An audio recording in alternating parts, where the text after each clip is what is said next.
Star Trek DS9 showrunner says Ezri Dax was the smartest thing we ever did. The creation of Ensign Ezri Dax, Nicole DeBoer, in Star Trek Deep Space Nine was hailed as the smartest thing we ever did by producer Michael Piller.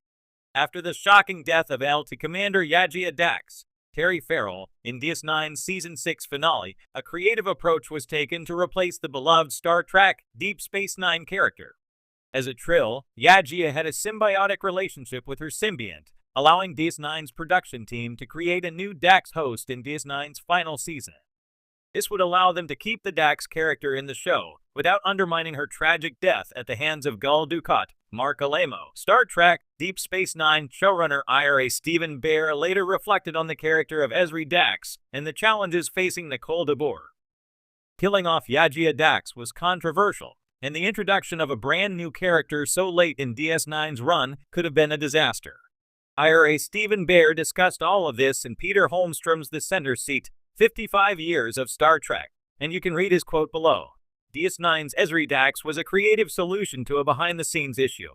As controversial as Jadzia's death was, Ezri Dax was a perfect solution to the impossible situation of Terry Farrell's departure.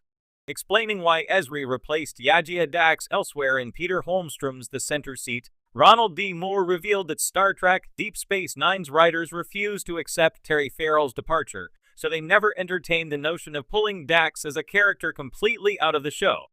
DS9's writers were right not to completely remove the Dax character. After all, introducing a brand new character would have taken up far too much story time at a crucial point in DS9's Dominion War arc. In Star Trek Deep Space Nine Season 7, Ezri Dax is sold to an audience the moment that Captain Benjamin Sisko, Avery Brooks, first refers to her as Old Man. However, Nicole DeBoer's insecure Ezri Dax was still technically a new character, albeit one who retained her predecessor's memories and experiences. Ezri's conflict between treading her own path and living up to the legacy of Yajia Dax was a powerful story arc. The fact that Ezri never tried to replace Yajia was one of the reasons why creating the character was one of the smartest decisions that the Star Trek Deep Space Nine team ever made.